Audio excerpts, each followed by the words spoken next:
বর্তমানে বাংলাদেশে এত পরিমাণ ভিক্ষুক ফৈনি বাইরে গেছে গা, যারা আসল ভিক্ষুক ফৈনি অসহায় মানুষ তারা ভিক্ষা হইতেছে না।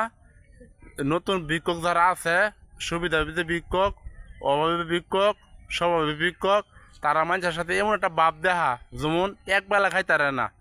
এমন ভিক্ষুকতা আছে বর্তমানে রোজার মাস, জাকাত নিতে আয়ে জাকাত বলে 130 টাকা দিন লাগে।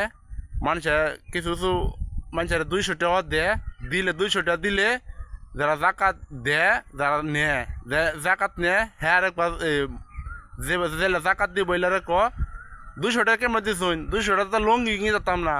মানুষের ব্যাকমিল করে এসব লোকেরদেরকে আপনার জাকাত দেওয়ার দরকার নাই। এরা সুবিধাবাদী গিয়া খোঁজ করে গিয়ে দেখবেন, হ্যাঁ লাখ লাখ টাকা আছে, হ্যাঁ এই মানুষেরা জাকাত দেয়। সবাই একটু সচেতনভাবে ভিক্ষা দেওয়ার চেষ্টা করবেন, জাকাত দেওয়ার চেষ্টা করবেন। সকলকে ধন্যবাদ। আমার কথা যদি কোনো ভুল ত্রুটি হয় ক্ষমা করে দেবেন। আসসালামু আলাইকুম।